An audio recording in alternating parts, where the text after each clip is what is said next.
Hey, what's going on, Guardians? My name is the Black Link. Coming back at you on August 26th, 2021. Thursday. You know what that means. It's time for another issue of the Bungie Weekly Blog, This Week at Bungie. And what a week it's already been. We had the launch of Destiny 2 Season of the Lost, Season 15. We had a showcase showing us the Witch Queen and the content we're getting beyond. We got to learn about all kinds of crazy new things. There's Hive Guardians coming. They got the light somehow. Gjallarhorn is coming back. We've got a huge 30th anniversary. If you happen to miss any of that news that came out over the course of this week, we of course do have videos covering all of it. I'll have links to some of those down in the description box below. But in this week's SWAB, we're learning even more about how things are going to be changing in the future. And so without further ado, let's go ahead and dive on in and get straight down to business. In this week's SWAB, we get to hear from Destiny 2 Sandbox Discipline Lead Kevin Yanez and gameplay designer Samuel Dunn. And in it, they talk about the way they're going to be reworking some abilities moving forward. But first, they start by explaining a couple of things for Season of the Lost and setting a few expectations. Here's how they started things out. There will be no new Darkness subclass with the Witch Queen or through Year 5. We made the call to refocus ourselves on light subclasses this year. As you'll see below, this doesn't just mean a port, but also new and exciting stuff too, because of course we are getting some major revamps for the light-based subclasses moving into Witch Queen. After that, there are no new stasis aspects and fragments arriving alongside Season of the Lost. Similar to what they just stated, they wanted to focus on different initiatives instead of adding more to stasis. They feel like the subclass build variety is in a good spot and was likely to benefit from tuning changes rather than more new stuff. And to that end, Bungie has prioritized the Season of the Lost balance patch and yet another patch you'll hear about below, debuting with the 30th anniversary event. And so there we go. That answered a question that kind of a lot of people were asking after the new season launched on Tuesday of whether or not we were going to be getting additional Darkness subclasses. There was some confusion as to whether or not there were going to be new stasis aspects and fragments introduced in this season. So I'm glad I wish they had brought this up probably earlier, but they're putting that sort of notion to bed now. They want to refocus on the light-based subclasses. And I, for one, am perfectly fine with that. We've been calling for a revamp of the light subclasses ever since stasis came out. And so I'm really happy to see that's where our focus is going. After that, we learn about how some of those light subclasses are going to be changing. In a section titled Combat Reforged, we learn about Void 3.0. Here's what Bungie has to say. Today, you're going to read a quick tease on a feature we're calling Void 3.0, a new interpretation of the Void subclasses and fantasies. In the coming weeks, you'll hear about changes we're making to how players regenerate ability energy and how those changes are going to affect PvE and PvP with our 30th anniversary release. And here are a few examples of changes in the pipe. A reduction to how many one-shot kill abilities are available in the Crucible and shifting super energy regeneration so players are rewarded for participating in combat versus simply waiting for a timer. Later, in Year 5, we hope to share more info on an initiative the team is discussing internally right now, making ammo generation a more deterministic and consistently paced experience across all activities. I hope what I'm describing here paints a clear picture. The game is evolving for the better, and I find that last notion there about ammo generation to be pretty interesting since we're now in a world with infinite primary ammo. I wonder what they mean by that. Anyways, they go on to state, Destiny 2 is a living game, and as we head into our 5th year, we're looking at how we can evolve the sandbox you know and love to not only create exciting new experiences, but to better polish ones that haven't had much love since our launch in 2017. We've learned a lot over the years with each iteration of the sandbox, and we're hoping to apply those learnings through Year 5 and beyond. I hope you all are as excited about the future as I am. So let's get into some of these actual Void changes. With the Void 3.0 update, we're defining a set of core keywords that will be used by the various perks and abilities within each Void subclass, akin to slow, freeze, and shatter verbs used by stasis.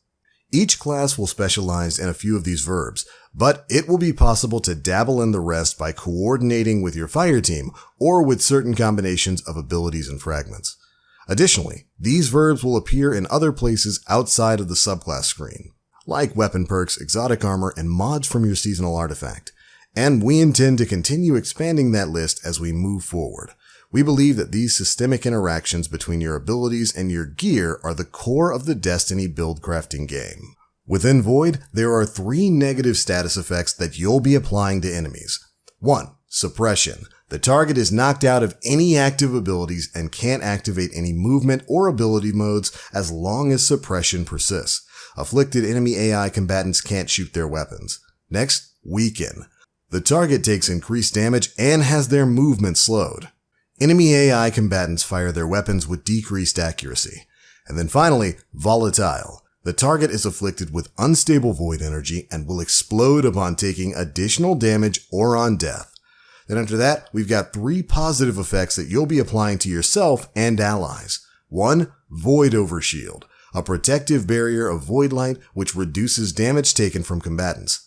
Then Invisibility. You vanish from sight and do not appear on enemy radar. Finally, Devour. You feast on the energy of your foes. Kills restore you to full health, grant grenade energy, and extend the Devour ability.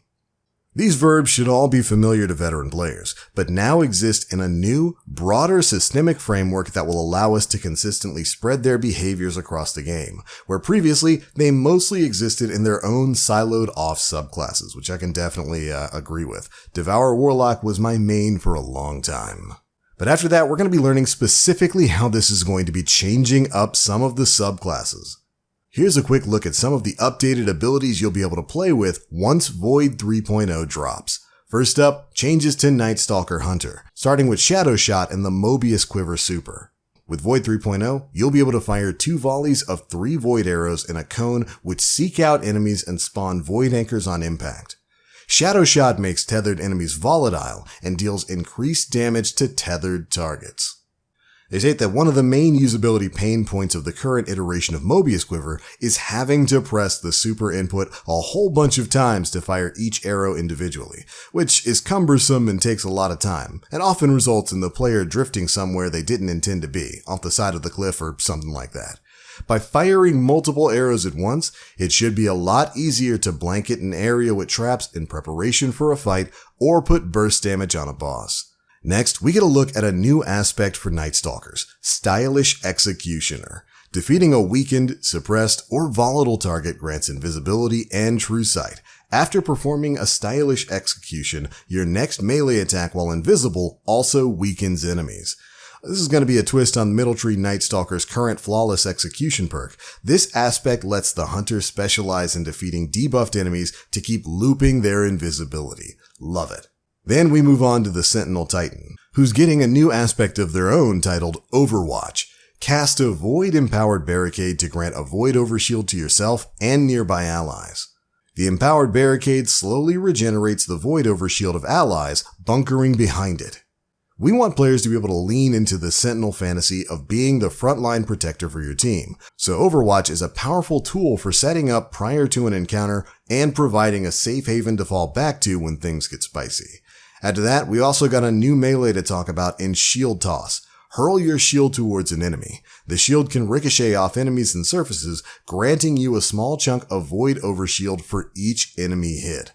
And they state that they want to give Titans more options when it comes to projectile melees. Shield Toss is a great choice for aggressively pushing forward into groups of enemies, softening them up, and giving you some extra staying power. So Titans, you're getting your own brand new projectile melee in the form of the Shield Throw, kind of like what you have in your super. Good stuff. Then, let's move on to Warlocks and the Voidwalker class. You're getting a new projectile melee as well, titled Pocket Singularity. We actually got to see a little bit of this in the footage that Bungie put out on Tuesday. Launch a tracking, unstable ball of void energy that detonates when it nears an enemy, pushing targets away from the blast and making them volatile. This is designed as an anti-dive tool and a way to push enemies out of cover. With careful placement, it's possible, and incredibly satisfying, to bop enemies up in the air and then pop their volatile with a well-placed headshot before they hit the ground. But that's not the only thing Warlocks are getting. We're getting a new aspect as well titled Child of the Old Gods. Interesting name. Cast your rift to summon a sentient black hole which hovers at your side, waiting for a target. It will launch itself at enemies, then begin siphoning their energy and weakening them, refunding their life force back to you as either grenade and melee energy if you're using a healing rift, or health if you're using an empowering rift. Defeating enemies who are being siphoned by the Child will refund some rift energy. And Child of the Old Gods is a strong debuff tool that gives Voidwalkers an additional way to lock down an area while sustaining themselves. That is incredible. So basically you pop your rift and you summon a black hole to just fling itself at your enemies. This is the type of creativity I've always wanted to see when it comes to class design from Bungie, and I'm really happy to see that it's coming to the Void subclasses. And remember, this is just changes coming to the Void subclasses. Who knows what Bungie's going to eventually do with stuff like the Arc subclasses and the Solar subclasses. Either way, these are some incredible changes, and I can't wait for Void 3.0 to go live. But alright, the last thing to talk about this week is of course a brand new batch of Twitch Prime rewards. If you don't know, you can link your Twitch and Amazon Prime gaming account to your Bungie account and receive some monthly rewards in the form of exotic engrams and usually some Eververse-based exotics. This time around, the rewards are the Wardcliff Coil exotic rocket launcher, the Diesel Punk exotic ornament for the Wardcliff Coil, the Eon Drive exotic sparrow, and the Lost legendary ghost projection. And the Season of the Lost legendary ghost projection. Each of these rewards can be picked up from Amanda Holiday in the Tower once you've linked your Bungie and Twitch Prime gaming account. If you don't know how to do that, of course there's a link to that in the TWAB, which there's a link to down in the description box below. But alright Guardians, there we go. That's pretty much it for the biggest bits of news contained in this week's issue of the Bungie Weekly Blog, This Week at Bungie. It's been a crazy week full of news for Destiny 2, and this stuff about Void 3.0 just sounds absolutely incredible. But that's the news, those are my thoughts. Be sure to leave me yours down in the comment section below. How do you feel about all these changes? And if you enjoyed the video, feel free to drop a like, make sure you subscribe and hit that notification bell to stay up to date with all the latest stuff we're putting out. But for now, thank you all so much for watching, and as always, I am the Black Link. You Guardians, stay frosty.